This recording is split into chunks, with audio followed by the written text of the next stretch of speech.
네, 매일 아침 꼭 챙겨야 할 뉴스 딱 3개만 골라서 깊게 들여다봅니다. 뉴스 3개 시간인데요. 오마이뉴스의 곽우신 기자 모셨습니다. 어서 오세요. 네, 안녕하세요. 박지훈 변호사 모셨습니다. 어서 오세요. 안녕하십니까? 네, 유튜브 라이브로 김종배의 시선집중 진행되고 있습니다. 검색하시면 바로 뜨니까요. 좋아요, 구독 버튼 좀 눌러주시고요. 자, 오늘 첫 소식은 그 소식이죠?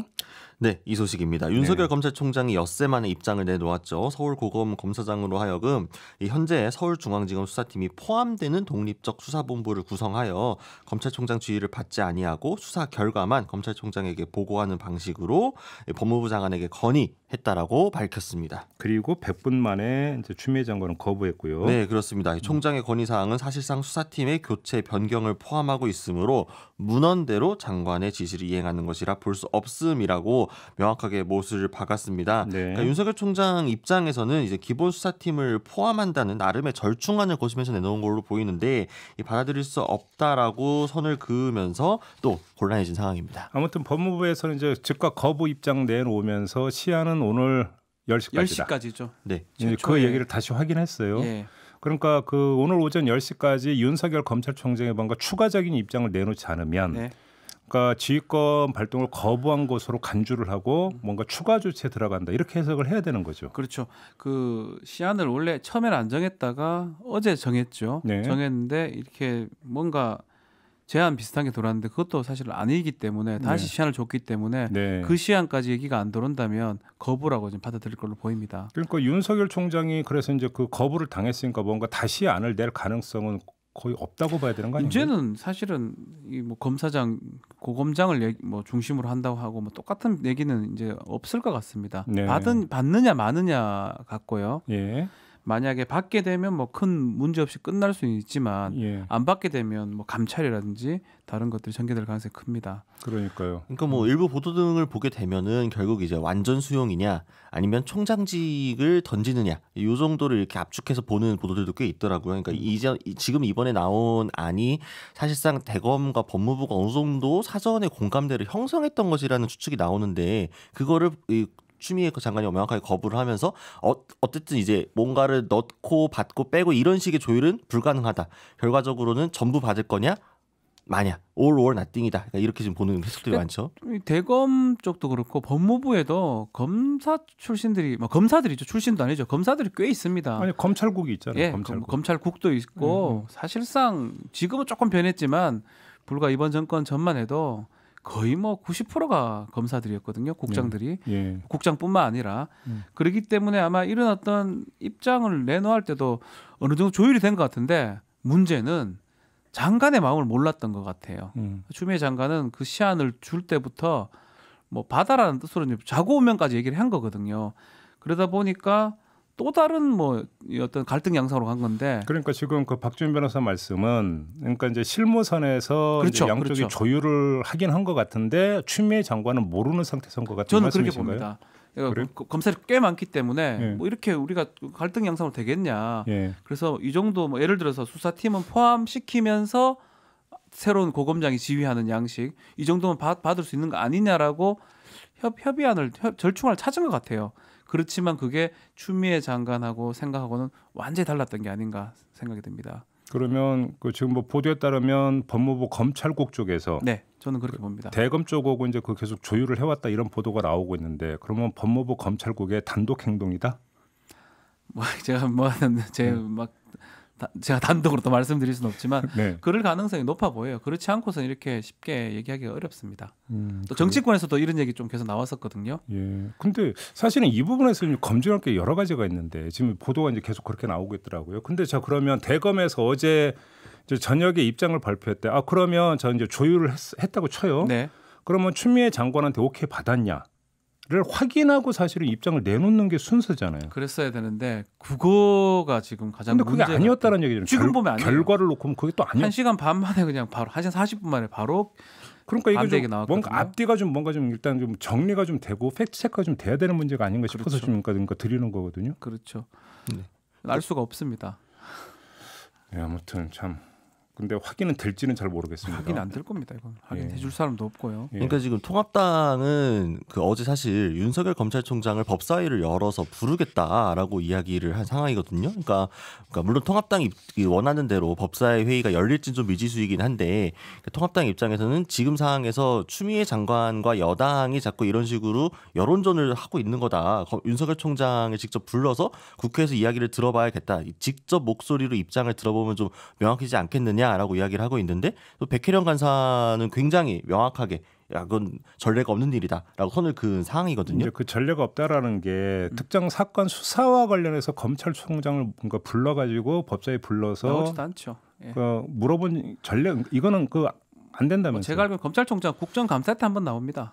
조사할 때마다 나오면 이건 뭐 조사가 될 수가 없는 거고 그렇기 때문에 그런 전례가 없었다는 거고. 그 전에 이제 문무일총장이 사개특위에서 공수처 관련 이런 거 이야기를 할 때 검찰 입장을 대변 그거는 뭐 그런 상황에서 어떤 건 이제 제도 개선 문제니까. 근데 이거는 지금 특정 사건 수사와 관련된 거니까. 특정 사건 수사와 관련해서 검찰총장을 불러서 국회에서 따진다 이러는 게 이제 안 된다는 거죠. 예.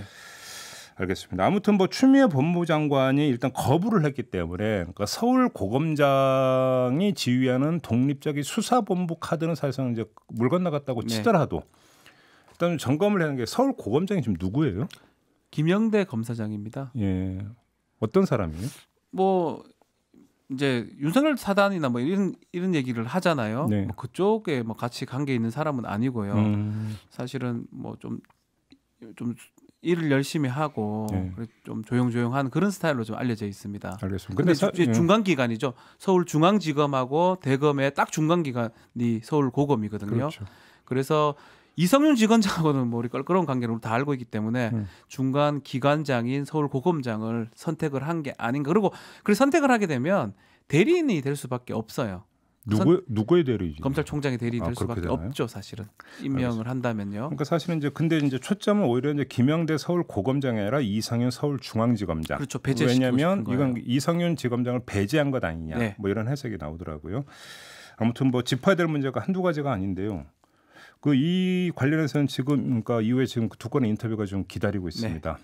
인터뷰에서 좀 자세히 좀 궁금증을 풀어보도록 하겠고요.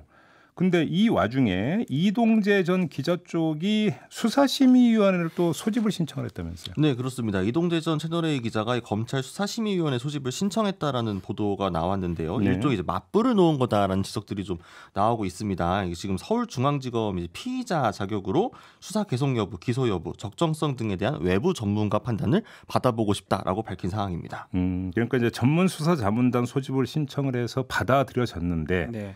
이게 이제 추미애 장관이 이제 제동을 걸면서 사실상 이걸 무산이 됐다고 보고 그래서 이제 전문 수사 자문단이 아니라 검찰 수사 심의회 소집을 또 요청을 했다. 이전에도 이렇게 얘기를 한 적이 있었습니다. 이 자문단이 열리지 않으면 심의 소집을 신청하겠다라고 밝힌 적이 있기 때문에 그 수순으로 간 걸로 보입니다. 알겠습니다. 자, 그러니까 일단 뭐 여러 가지 어떤 사실관계만 좀 정리를 하고요. 다음 뉴스로 넘어가죠. 네, 통합당이 21대 국회 전반기 야당 몫의 국회 부의장을 맡지 않기로 결정을 했습니다. 이제 여당이 법사위원장 자리를 가져간 만큼 상임위원장직 전체를 거부를 했는데 굳이 이 부의장을 가져오는 건 의미가 없다라는 게 어제 통합당 의원총회 결론이었습니다.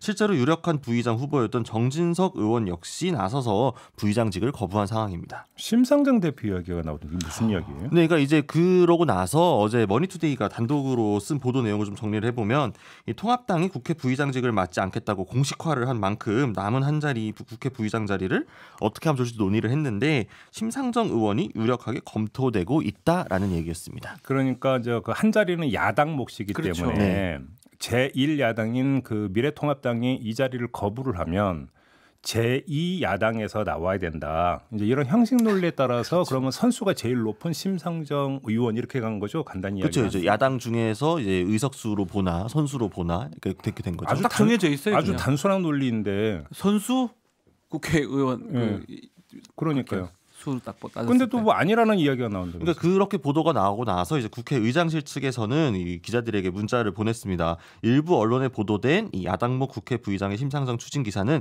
전혀 사실이 아님을 알려드린다라고 얘기를 했고요. 이제 국회의장의 비서실장 역시 국회 의장실 차원에서 공식 검토한 바가 없다라고 확인을 해줬습니다. 또 정의당에서도 김종철 선임 대변인이 우리 당 이 국회 부의장 추천하는 거에 대해서 정의당 전혀 알지 못하는 일이다. 라고 이야기를 했습니다. 근데 이것도 좀 제가 말이 안 맞는 게 검토하고 뭐 할 거 아니에요. 그냥 누구도 생각해보면 여기밖에 없다고 그냥 결론이 난 거거든요. 지금 말한 것처럼 의원수가 그 다음에 많은 정당이고 그 정당의 가장 다수한 의원입니다. 예. 그래서 지금 나온 건데 이걸 갖고 뭐 어떻게 하자 검토했던 건 아닌데 이 국회의장실도 마찬가지고 정의당도 뭐 미리 이렇게 반응하는 게 좀 그런 것 같습니다. 아니 근데 저는 그 옳고 그름을 떠나서 네. 맡을 수가 있나요? 왜 그러냐면 지금 대표직을 맡고 있잖아요. 곧 그만 당 대표직을 맡고 있으면서 국회 부의장을 한 전례를 보셨습니까? 없어요. 그다음에 하면 안 지금 돼요. 그 네. 정의당의 상황이 네. 그러면 당 대표직을 내려놓고 국회 부의장을 맡을 그런 상황인가요? 그러니까 이제 그 사실 당 대표직만 놓고 보게 되면 지금 혁신위가 가동 중이고 혁신위가 정리되는 대로 이 전당대 열어가지고 새로운 체제를 뽑을 것이니 뭐 임기가 뭐 그렇게 많이 남아 있는 상황은 아니긴 합니다만, 근데 모양새도 그렇고요. 그러니까 실질적으로 과연 이게 실현이 될 가능성이 얼마나 있는가, 정의당 측은 이걸 받을 수 있는가에 대해서는 좀 물음표가 많이 나올 수 있을 것 같습니다. 그러니까요. 네. 그러니까 뭐 형식 논리상 뭐 그럼 제1야당이 거부하면 제2야당, 그다음에 제2야당에서 선수가 제일 높은 의원. 이거 뭐 네. 아주 단순한 논리인데 그건 형식 논리고. 근데 문제는 실질적으로 그쵸. 어떤 상황을 어렵죠. 상황 논리로 보면 그게 가능하겠느냐. 그러니까 실질적으로 하긴 어려운데 그만큼 미래통합당한테 안 되면 이거니까라는 어떤 메시지라고도 볼 수도 있는 거거든요. 뭐 검토했다기보다는 예. 만약 당신들 못하면 원 꾸린다면 부의장 있어야 될 거 아니에요. 예. 이 사람이다. 예. 심상정 의원이다라고 하는 정도지 실제로 하기까지 하려면 엄청난 일들을 겪어야 될 겁니다. 네. 예. 물론 뭐 지금 뭐 정의당 같은 경우는 지금 혁신위가 가동이 되고 있고 네, 혁신위가 여기서 있죠. 그러니까 뭐 혁신 방안이 나오면 이제 새 지도부를 이제 구성을 한다. 네. 이제 그 8월에 이렇게 되어 있기 때문에 8월 이후가 되면 여지가 있지 않겠느냐. 뭐 이런 생각을 했는지는 잘 모르겠습니다만 그거는 근데 이제 정의당 돌아가는 상황을 봐야 되는 이야기고, 만약에 정의당 심상정 의원이 아니라면 그 다음은 어떻게 됩니까? 그러니까 또 생각하기 그럼 국민의당 아니면 저기 뭐야 그다음 제3 야당이 그럼 열린민주당. 국민의당 똑같이 세석 아니 세석이- 열린민주당이 세석으로 더 많죠. 예. 근데 이제 똑같이 선수로 했을 때 이태규 그, 예. 의원이나 권은희 의원이죠. 권은희 의원은 3선이죠. 권은희 의원이 될 네. 수가 있겠죠. 이게 그렇게 이게 근데- 말이 안 되는 거예요. 그냥 이렇게 자꾸 하면 안 되는 거예요. 그래서 근데 이렇게 이야기하는 것 자체가 그렇죠. 그러니까 사실 그러니까 야당 몫이라는 거는 국회법으로 정해진 게 아니라 관례상 그렇게 해왔던 것이기 때문에 뭐 다르게 생각을 하면은 그 남은 부의장 몫도 민주당에서 할 수도 있는 거거든요. 가능성 자체가. 아무튼 근데 일단 그 가장 근본적으로 이제 그 다시 점검해야 되는 게 정말로 안 맞겠다는 건가요? 미래통합당은? 아니 뭐 정진석 의원은 기자들한테 그 어제 법사위원장이요. 의원총회 하고 하면서 뭐 자기 전혀 어떤 생각이 없다라고 했고 어제 의원총회 결론이 이렇게 나버려서, 그러니까 사실 이미 지금 전체 상임위원장직도 거절한 상태라서 이걸 또 부의장만 만든 게 좀 그럴 수는 있겠죠. 그러니까 이럴 때 하는 네. 말이 그러니까 정치는 생물이기 때문에 네. 좀 봅시다. 근데 최영두 대변인이 어제 이야기를 한 거는 법사위원장 얘기를 다시 했어요. 법사위원장 돌려줄 거 아니면 의미가 없다. 그러니까 이거는 이게 법사위원장은 사실 지나간 이게- 일이고요. 원 구성을 아니면 뭐 의원 선서식 할 게 지금 태사인데 이걸 네. 지금 아무것도 못 하고 있거든요. 예. 좀 하지 그냥. 좀만 더 보죠. 네. 자, 마지막 뉴스로 넘어가겠습니다. 네. 네, 트럼프 대통령이 이 현지 언론 인터뷰에서 3차 북미 정상회담 관련 질문이 나오자 나는 북한이 만나고 싶어하고 우리도 분명히 그런 것을 이해한다라고 이야기를 했습니다. 그러면서 도움이 된다면 회담을 할 것이라고 답했는데요. 이게 작년 하반기에 북미 정상회담이 불발된 후 트럼프 대통령이 3차 정상회담을 가능성을 언급한 건 이번이 상당히 이례적인 경우입니다. 그 지금 방한 중인 비건 부장관도 여러 가지 이야기를 쏟아냈죠. 네, 이거 뭐 비건 미국 국무부 부장관이 어제 이야기한 내용을 조금 보면 미국은 남북 협력을 강력히 지지한다라고도 이야기를 했고요. 네. 또 이 북한에서 만남을 요청한 적이 없다라고 선을 그으면서도 남북 관계 개선 노력을 전적으로 지지한다라고 이야기를 했습니다. 근데 앞서 이제 존 볼턴 전 국가안보보좌관도 10월 북미 정상회담 가능성을 언급한 바가 있어서 좀 관심이 좀 모이고 있죠. 그러니까 남북 협력을 강력히 지지하고 남북 관계 개선 노력을 전적으로 지지하면 좀 풀면 안 됩니까? 우리 다 바람입니다. 네. 바람인데 네. 또 이거 뭐 근데 또 선거 관련해서 11월 자신 선거 관련해서 또 네. 했던 거 아닌가 이런 생각 들기도 하고 그래서 우리 서프라이즈 10월 얘기가 나오는 회고록 거죠. 보면 정말 우리 뭐 잘 되기 바라는 건지 그 볼턴 회고록 보면 그런 생각이 그런 의심을 지울 수가 없어요. 네. 근데 또 근데 S- 뭔가 네. 의미는 있어요. 이번에 뭐 이런 인터뷰가 정말 거의 처음이거든요. 근데 지금 제가 볼 때는 이 언론 묘사에는 제가 볼 때는 좀 반쪽짜리 묘사인 부분이 있는 게, 자, 트럼프의 정치적 그러니까 필요에 따라서 북미 정상회담이 열릴 수도 있다라는 점만 지금 그 강조해서 보도가 되고 있는데, 그럼 북한의 김정은 위원장의 필요는 왜 그러니까 보지를 않는지를 모르겠어요. 그러니까요. 그러니까 손뼉이 전에 마주쳐야 되는 거잖아요. 이게 네. 서로 마주해야 되는 건데, 김정은 위원장 입장에서 트럼프의 어떤 그 도움이 된다면 이런 것은 나의 재선에 도움이 된다면 이렇게 일단 해석을 해보죠. 그렇게 해석할 것 같은데요. 그럼 만약에 거기에 도움을 주기 위해서 김정은 위원장이 그래서 호응을 해서 정상회담에 응한다고 치죠. 근데 만약에 트럼프가 떨어지면, 그렇죠. 그러면 그러면 만약에 바이든 후보가 된다면, 아니 북한 입장에서는 여기서 주판 하나를 튕겨야 될 거 아닙니까? 당연하죠. 그렇잖아요. 네, 그렇죠. 그런데 왜 그러니까 트럼프가 오케이 손 내밀면 무조건 김정은 위원장은 네 하고 달려올 거다라고 전제하고 쓰냐라는 거예요, 제 얘기는. 그것도 잘못된 이것도 거죠. 사실 반쪽 묘사 아닌가요? 그렇죠. 잘못된 거죠. 그러니까 이제 좀 전례가 있기 때문에 북한 입장에서는 이전에도 그 임기 말에 어느 정도 협상 만들어놨다가 미국 정권이 바뀌면서 거의 도루묵이 된 상황이 있었잖아요. 또 그러니까 아마 그런 부분을 고려해서 미국도 그렇고 북한도 그렇고 지금 약간 서로 진짜로 원하는 부분에 대해서 이야기하지 않고 약간 외곽에서만 서로 좀 공허한 이야기들을 하고 있는 것이 아닌가 이런 생각도 좀 들고요. 이런 점이 있겠죠. 그러니까 만약에 정말로 3차 북미 정상회담이 열리는데 이게 그 트럼프의 재선에 결정적인 역할을 한다면 트럼프의 재선에 북한의 어떤 지분이 생기는 것이기 때문에 북한 입장에서는 유리할 것이다라고 하는 판단이 확신이 든다면 그럴 수도 있겠죠. 근데 과연 그러냐? 지금 상황이 녹록치가 않습니다. 현재는요. 그러니까요. 제가 볼 때는 반쪽만 지금 보고 뭐 분석을 하고 전망을 하는 게 아닌가 이런 생각이 좀 많이 또 들더라고요. 마침 또 에스퍼 미국 국방장관은 또 불량 국가라는 언급을 다시 한번 해가지고요. 괜히 또 약간 또 미국에서도 채널마다 약간 톤이 좀 다른 상황이라서 좀 더 그러니까 약간 지금 언론이 보도되고 있는 내용은 좀 그러길 바라는 마음에서 좀 그렇게 보고 있는 것도 있지 않나 생각해 사실 봅니다. 뭐 트럼프가 어제 이야기한 걸 에드벌룬 띄우는 거에는 뭐 돈 안 드니까 뭐 안 띄울 이유는 없는 거죠. 그냥 그렇게만 이해를 하면 될 것 같습니다. 알겠습니다. 자, 뉴스 세계 이렇게 마무리하겠습니다. 박지훈 변호사, 곽우신 기자와 함께했습니다. 고맙습니다. 감사합니다.